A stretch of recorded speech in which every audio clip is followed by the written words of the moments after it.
I didn't know where else to turn. You can't just walk away from us. I told you this would happen. This is your mess, not mine. A tech mogul handed his unlimited credit card to a struggling single mother in a Lagos marketplace and simply walked away. 60 minutes later, a notification flashed on his phone. The purchase wasn't what he expected. Not food. Not shelter. Not even clothes for her child. It was something that stopped him cold. A decision so unexpected it would shatter everything he believed about human nature and force him to confront a truth that would change both their lives forever. Want to know what happens next? Subscribe and hit the notification bell so you don't miss the next chapter of this incredible true story. 39-year-old Chike Okonkwo had long ago stopped believing people were fundamentally good. As founder and CEO of Nextech Solutions, a software and telecommunications empire valued at 4.8 trillion Nigerian nairas, he'd watched people lie, steal, and betray for amounts of money that wouldn't even cover his monthly car payment. His sprawling estate in Ikoyi had gardens that stretched half a kilometer, imported Italian marble in every bathroom, and an art collection that could fund a small hospital. He owned properties in London, Dubai, and New York. His wristwatch cost more than what most Nigerians earned in 5 years. Yet every morning, Chike woke up feeling hollow. His late father, Chief Nnamdi Okonkwo, had drilled one lesson into him from childhood. Trust is what weak men rely on when they lack intelligence, my son. The poor are especially dangerous. Give them small opportunity and they will drain you completely. They cannot help their nature. Poverty breeds dishonesty in everyone it touches. Chike had carried that teaching like armor for 39 years. Every charitable act filtered through corporate foundations and PR departments. Every donation calculated for maximum tax benefit and public perception. He'd never once looked poverty directly in the face and simply helped. Not without contracts, not without control, not without protecting himself first.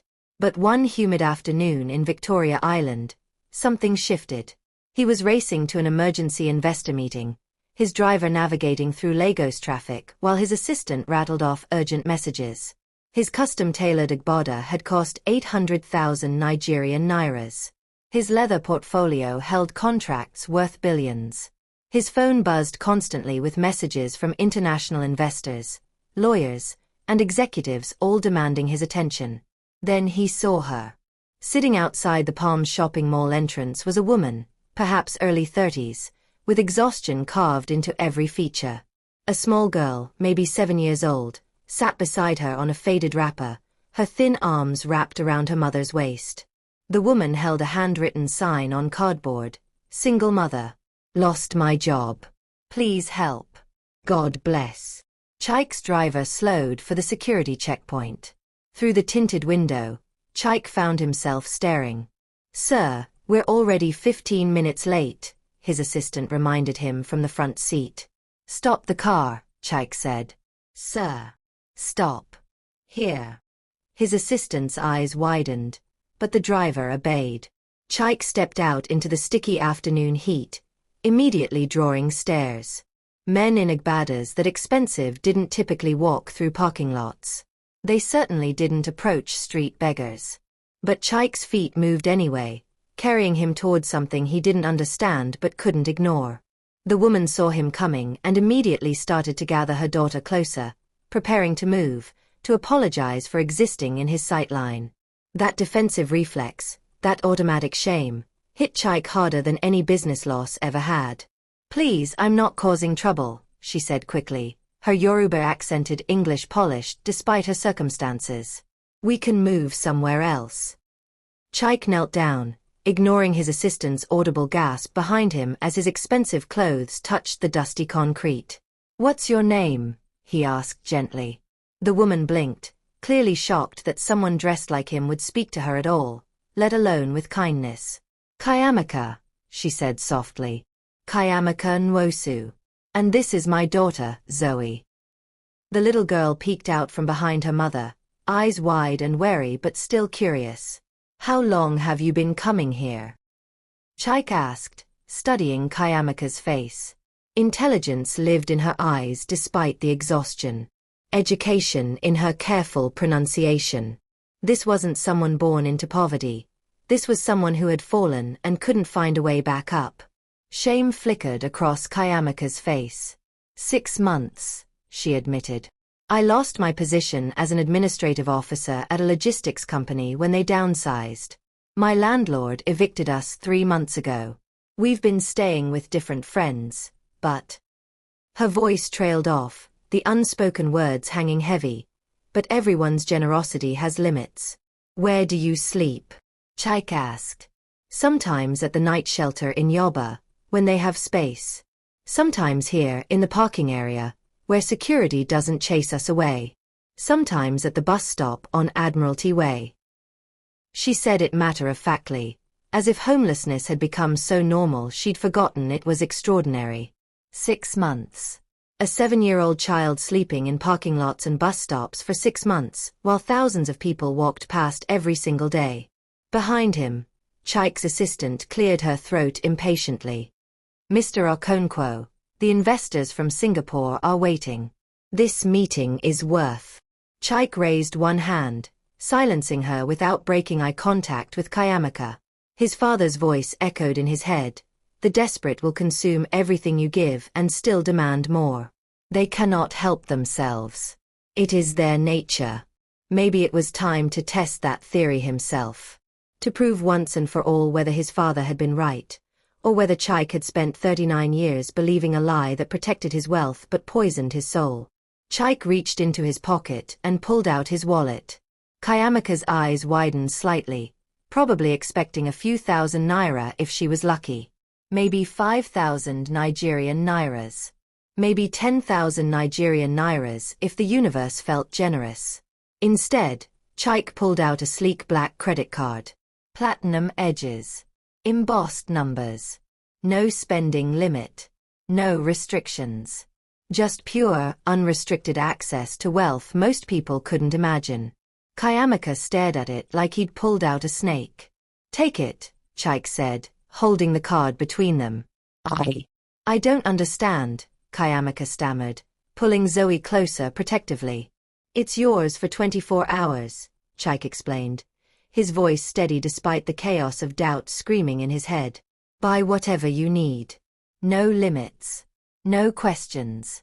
No conditions. Kayamika's hands began trembling. Sir, this must be some kind of test. Some kind of trap. People like you don't give people like me access to everything. I want to see something, Chaik said, and for the first time in years he spoke complete truth. I want to see what someone with nothing does when given everything. I want to test something my father taught me about human nature. Prove him right or prove him wrong. He pressed the card into her palm. Her fingers were rough from work and weather, shaking like leaves in harmattan wind. Why me? Kayamika whispered, tears gathering in eyes that looked like they'd cried themselves dry months ago. Chaik looked at Zoe, her thin arms wrapped around her mother, her school uniform faded and too small. He thought about his own childhood, drivers and private schools and summers in America. Every need met before he could even name it. This child had nothing except a mother who refused to let go. Because I'm tired of assumptions, Chaik said quietly. Because I want to believe there's still something good left in people who've lost everything. Prove my father right or prove him wrong. Either way, I'll finally know the truth. Kayamika closed her fingers around the card slowly, like someone touching fire for the first time. 24 hours, Chaik repeated, standing up. Spend whatever you want. No pin needed. Just sign your name. I'll find you here tomorrow evening. Same time, same place. His assistant looked physically ill. Mr. Okonkwo, this is completely irregular. We should establish parameters. Legal protections. No parameters, Chaik said firmly, his eyes still on Kayamika. No protection. Just trust. The word felt foreign in his mouth. Trust. He'd spent decades avoiding it like a disease. Chaik didn't attend the investor meeting. His assistant rescheduled, making excuses about a family emergency while Chaik sat alone in his office overlooking Victoria Island, staring at his phone. The card was linked to his personal account. He could track every transaction in real time. Every purchase. Every location. Every choice Kayamaka made. 4 hours. Nothing. 6 p.m. came and went. 7. 8. 9. Still nothing. Why wasn't she spending? Was she afraid? Did she think it was a trap? Or worse, was she planning something bigger? Waiting to maximize every naira? At 10:47 p.m., his phone buzzed. Transaction. 8,500 Nigerian nairas. Location. ShopRite. Ikeja City Mall. Chaik's pulse spiked. He clicked for details, but the banking app only showed the amount and location. Not what was purchased. Just numbers. Then another notification. Transaction. 15,200 Nigerian nairas. Location. Mr. Price. Same mall. Then another. 6,800 Nigerian nairas. Food court. His chest tightened, not with anger, but with something stranger. Anticipation. She was spending, yes, but carefully. These weren't the transactions of someone drunk on sudden wealth. These were the purchases of someone desperately practical. By midnight, Chaik couldn't sleep. He paced his bedroom, the space suddenly feeling too large, too empty, too cold despite the air conditioning. His penthouse had cost 850 million Nigerian nairas. 6 bedrooms for one person. Bathrooms with imported fixtures. Views that real estate agents called priceless. But what did any of it mean if it couldn't answer the simple question burning in his chest? What is Kayamaka buying? At 2:14 a.m., another transaction. 45,000 Nigerian nairas. Pharmacy. 24-hour location in Surulere. At 4:33 a.m. 12,000 Nigerian nairas. Another pharmacy. At 6:05 a.m. 25,000 Nigerian nairas. Small hotel. Budget chain. Chaik sat up in bed, his heart racing. A hotel. She'd gotten a hotel room. Of course she had. She'd been sleeping in parking lots. This was probably the first real bed she'd had in months. But something about the pattern of spending nagged at him. The amounts were modest. Purposeful. These weren't the choices of someone taking advantage. These were the choices of someone solving problems. By 7 a.m., Chaik gave up on sleep entirely. He called his driver. Cancel everything today, he told his assistant when she called, panicked about the day's schedule. Mr. Okonkwo, you have meetings with the central bank, they. Cancel it all. Reschedule. I don't care how. Just handle it. He dressed quickly in casual clothes, designer jeans and a simple shirt, and had his driver take him to Victoria Island. But several blocks from the Palms, he told the driver to stop. He needed to walk. Needed to feel the morning heat building. Needed to remember what the city actually felt like when you weren't insulated by wealth and tinted windows. When he reached the mall entrance where he'd found Kayamaka yesterday, she was there, but everything had changed. Zoe sat on a clean wrapper now, wearing a brand new school uniform. The actual uniform from her school, not the faded hand-me-down from yesterday. Her hair had been freshly braided with colorful beads at the ends. She clutched a new doll, hugging it while working through a mathematics workbook with a pencil that still had an eraser. Kayamaka saw Chaik approaching and immediately stood, the credit card already in her trembling hand extended toward him. I was going to return it this morning, she said quickly, panic in her voice. I promise. I just needed to handle a few urgent things first. Keep it, Chaik said gently, raising both hands. You still have hours left. The 24 hours isn't up until this evening. Kayamaka's shoulders sagged with something between relief and confusion. I don't understand you at all. That makes 2 of us, Chaik admitted, looking at Zoe. She was watching him with the same wide, cautious eyes as yesterday, but there was something different, a small smile. You bought her a uniform, Chaik observed. She hasn't been able to attend school for 3 months, Kayamaka said simply, as if that explained everything. And perhaps it did. Perhaps that was the only explanation that mattered. The school kept sending messages, threatening to withdraw her completely. She needs education. That's the one thing I can't let her lose. Chaik knelt down to Zoe's level, careful not to startle her. That's a nice doll. What's her name? Zoe hugged the toy tighter, still shy but warming up. Princess, she whispered. That's a perfect name, Chaik said softly, his throat tight. He looked up at Kayamika. What else did you buy? Kayamika hesitated, then slowly pulled several crumpled receipts from her bag and handed them over like evidence she was certain would condemn her. Chaik scanned the first receipt from ShopRite. Children's underwear, 7-pack children's socks, 5-pack. School shoes, size 32 sanitary pads bar soap, 3-pack toothpaste, toothbrushes children's multivitamins first aid kit. His throat tightened. Every single item practical. Necessary. Nothing frivolous. The second receipt from Mr. Price showed similar restraint. School uniform, 2 sets, school bag water bottle lunchbox children's doll mathematics workbook, grade 2 reading books, 3. The pharmacy receipt listed medications, children's pain reliever, deworming tablets, anti-malaria drugs, vitamin supplements. But it was the final receipt that made Chaik's breath catch. From the budget hotel. Room for one night, 25,000 Nigerian nairas additional donation to hotel's community fund, 20,000 Nigerian nairas. He looked up sharply. You donated money? To the hotel. Kayamika's cheeks flushed. They have a fund. For people who can't afford rooms. People worse off than us. The woman at reception explained it when I checked in.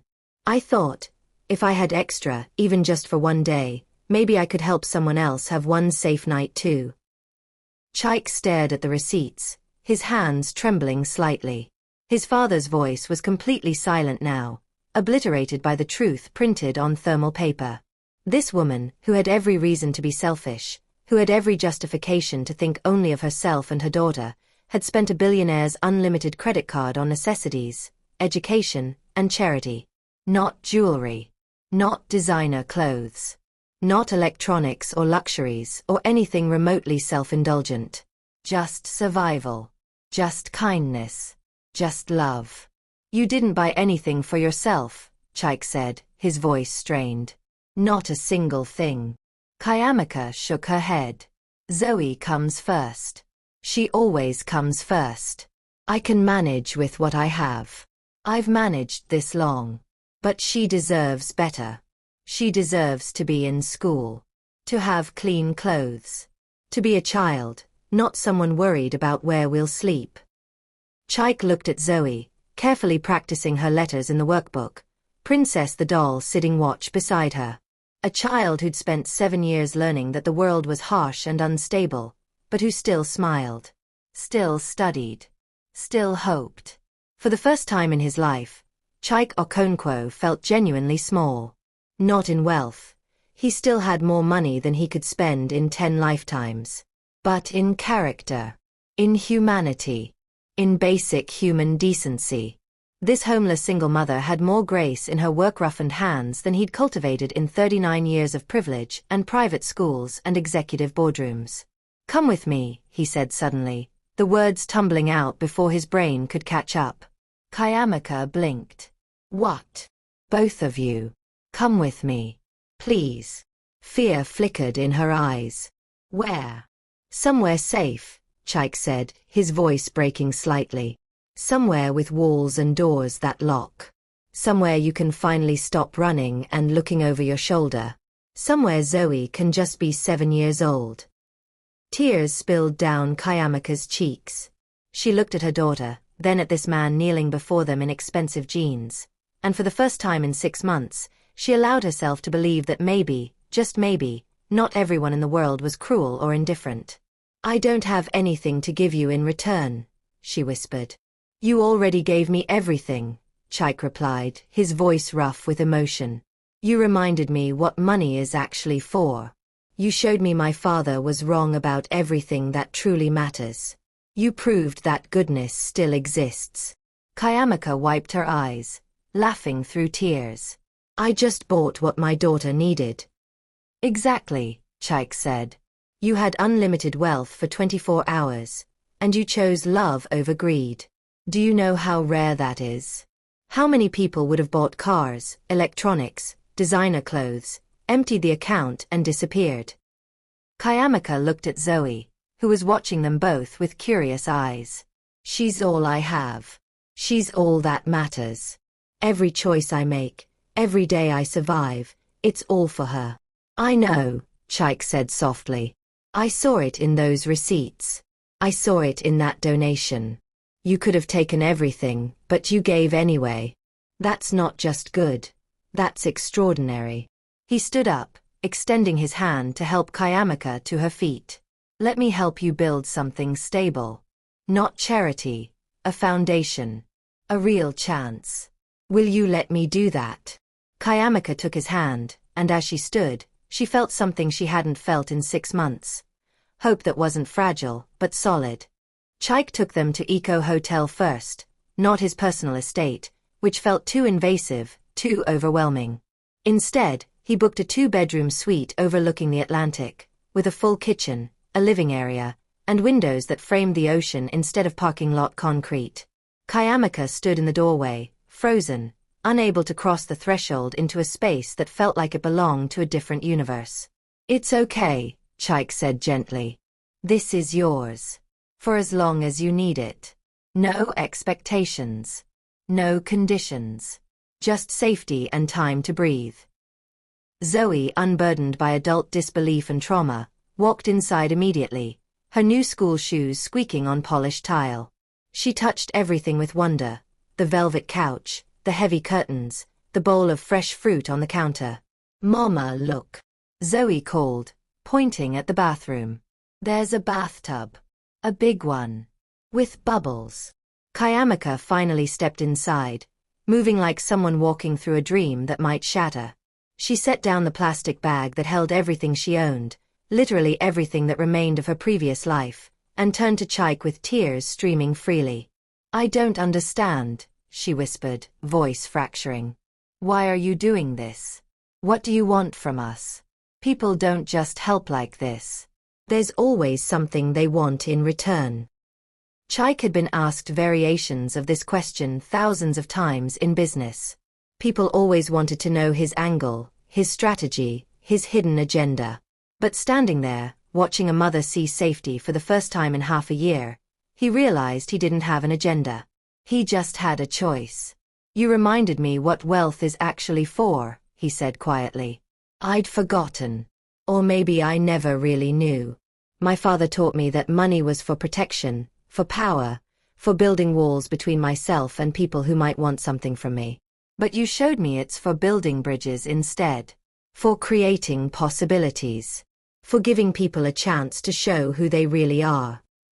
Kayamaka walked over to where Zoe was discovering the TV remote, delighted by every channel. She knelt and wrapped her arms around her daughter, holding her in a way she'd been afraid to before, as if hope itself might break if she squeezed too tight. You need to rest, Chaik said, his voice thick with emotion. Order room service, anything you want. Take a real bath. Sleep in an actual bed. Tomorrow morning, I'll come back and we'll figure out the next steps together. Next steps? Kayamaka asked, confusion and fear mixing in her expression. Housing. Employment. Proper school enrollment for Zoe. Healthcare. Childcare support. Stability. Chaik listed them systematically because that's what his brain did. It solved problems with structure and planning. None of this has to be temporary unless you want it to be. Kayamaka stared at him like he'd spoken a language she'd forgotten existed. You're serious. You're actually serious. Completely. You're intelligent, educated, capable. You just need a stable foundation to rebuild from. A place to stand so you can start climbing again. We're strangers, Kayamaka said. We're nobody. We're just two people who got unlucky. You were strangers yesterday, Chaik corrected gently. Today you're someone I care about. Today you matter. Today you have someone who won't let you fall again. That night, Chaik made phone calls, not to lawyers or PR teams or financial advisors, but to people who actually helped people. Social workers, housing advocates, job placement specialists, education coordinators. He used his name not as a weapon or a flex, but as a key to open doors that had been slammed in Kayamika's face for 6 months. By morning, he had options. Real, tangible, sustainable options. He returned to the hotel at 9 a.m. carrying coffee and a bag of chin-chin and puff-puff from a nearby bakery. When Kayamika opened the door, she looked transformed. Not in appearance, she still wore simple clothes, but in posture. In the way she stood straighter, how her eyes held something other than perpetual fear.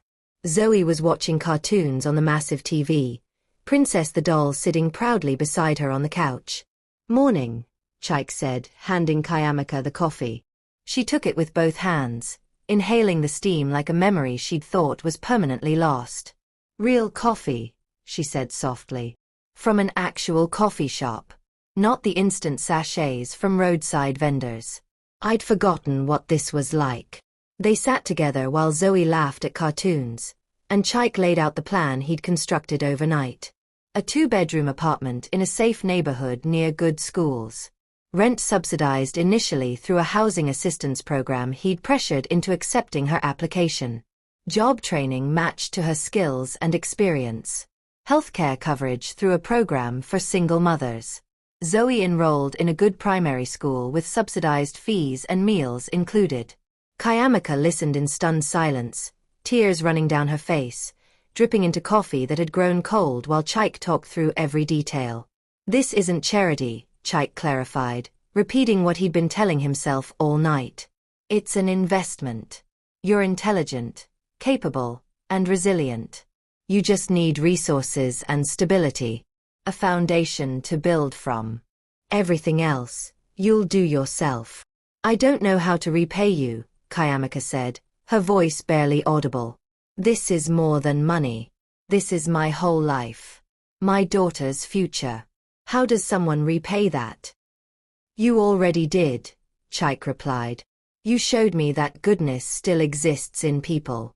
That desperation doesn't automatically create thieves and liars. That my father was wrong about everything that actually matters. That's worth more than any amount of money." Kayamika shook her head, more tears falling. "I just bought what Zoe needed. Basic things. Necessary things." "Exactly," Chaik said. "You had unlimited access to wealth for 24 hours, and you chose necessity over luxury. Love over greed. Others over yourself. Do you have any idea how rare that is? I've known billionaires who wouldn't donate 20 naira if it wouldn't get them a tax deduction or a photo opportunity." Kayamika looked at Zoe, safely watching cartoons, her belly full of hotel breakfast, her body clean from a real bath. "She's all I have. She's all that matters. Every decision I make, every breath I take, it's all for her." "I know," Chaik said softly. "I saw it in those receipts. I saw it in that hotel donation. You could have taken everything, but you still found a way to give. That's not just good, that's exceptional. That's the kind of person I want to help succeed, because I know you'll use that success to help others in turn." 3 weeks later, Kayamika and Zoe moved into their new apartment. 2 bedrooms on the 2nd floor of a modest but clean building in Bagoda, with a small common area where children played in the evenings. It wasn't luxury, laminate floors, basic appliances, simple furniture, but it was theirs. Walls that stayed in place. A door with locks that worked. Windows with screens and curtains. Electricity that ran most hours of the day. Chaik helped them move in, carrying boxes, assembling flat-pack furniture, laughing when Zoe insisted on supervising by placing Princess on every surface and declaring it properly decorated.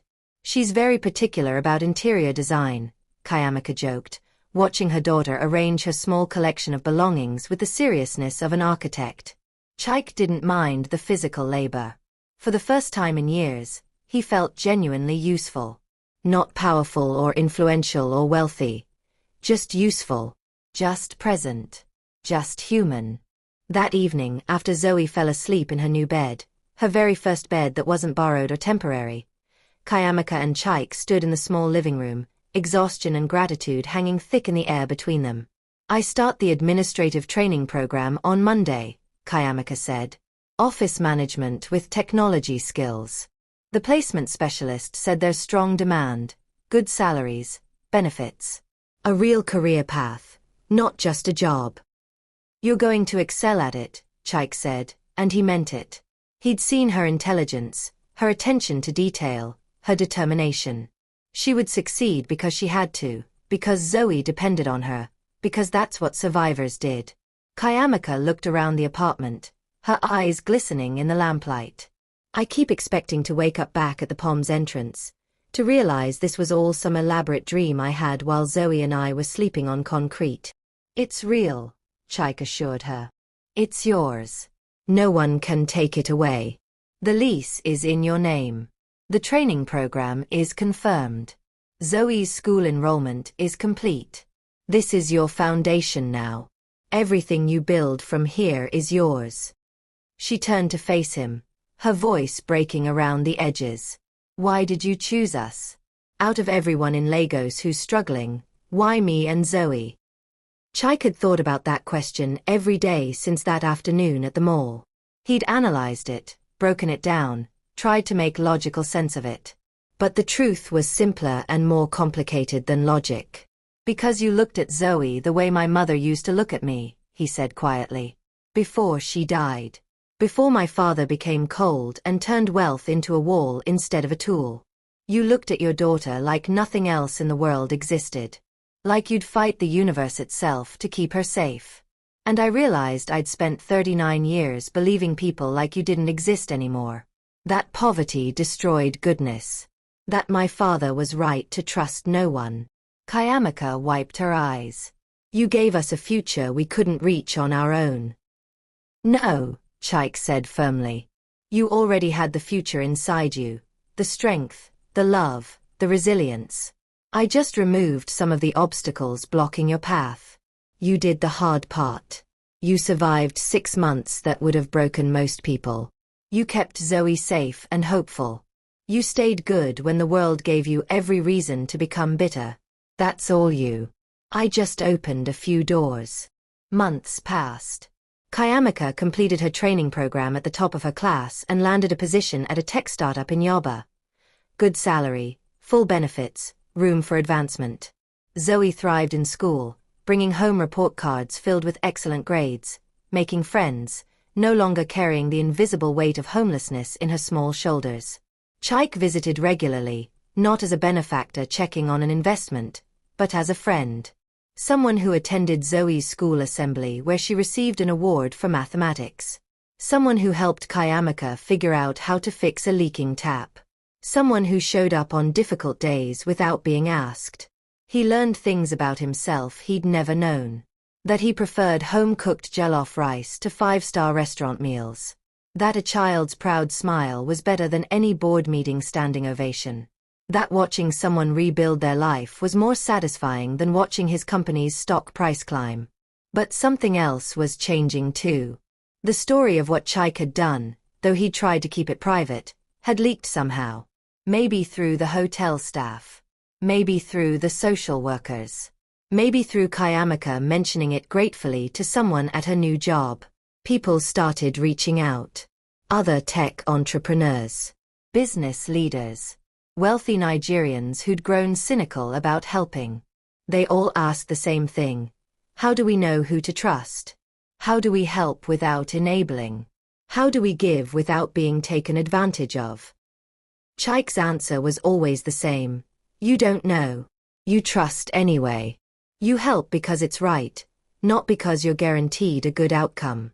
And most importantly, you treat people like people, not like problems to be solved or charity cases to manage. He started something new. Not a foundation, those felt too institutional, too distant.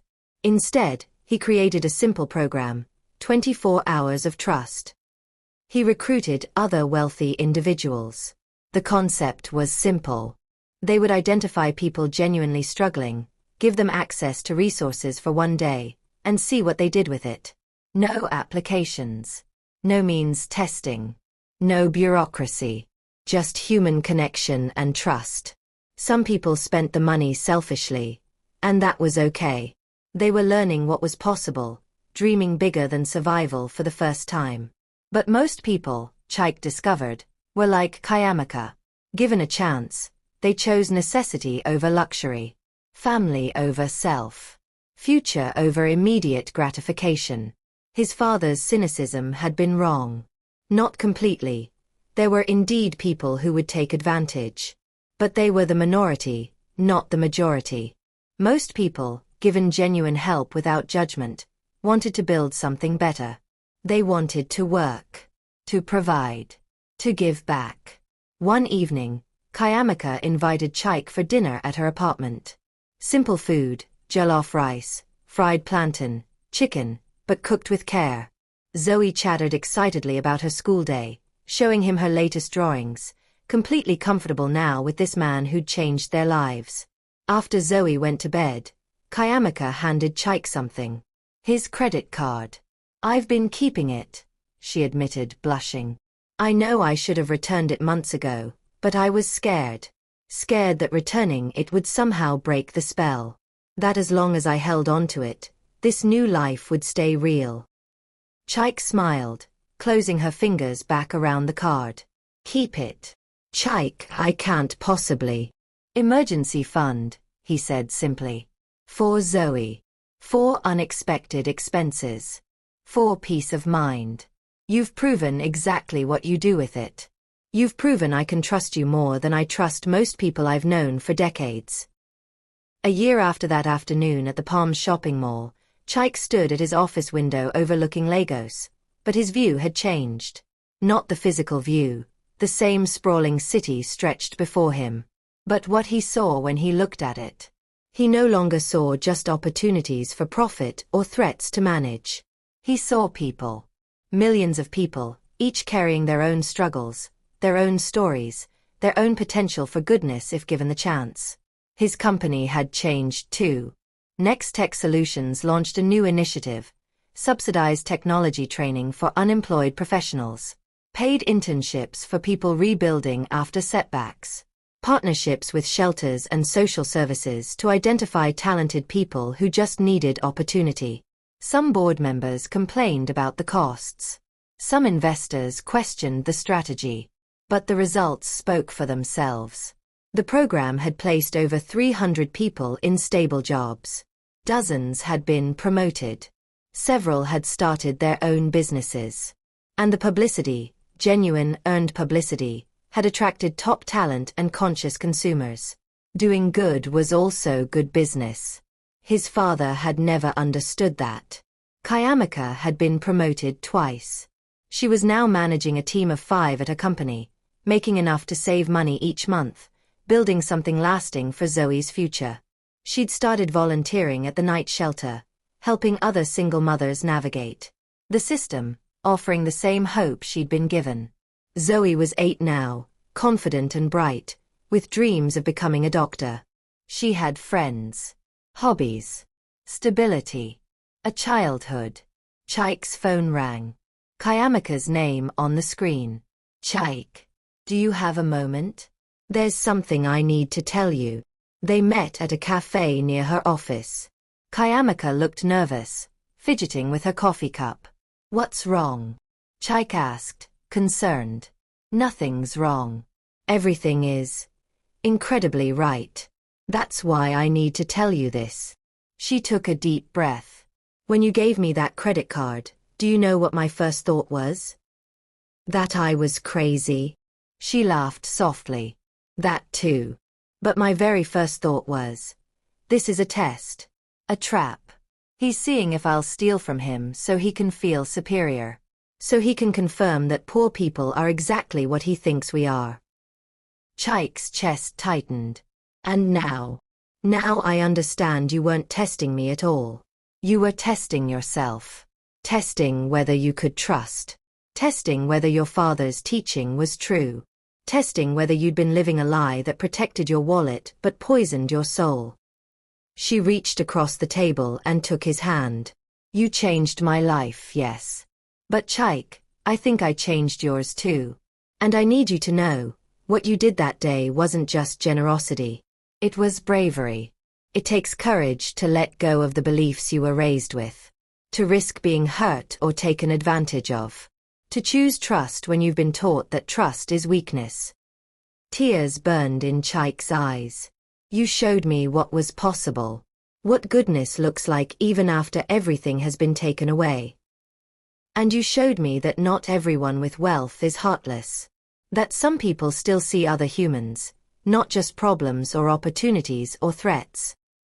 They sat in comfortable silence, two people whose lives had intersected at exactly the right moment, when both needed to be reminded that goodness still existed in the world.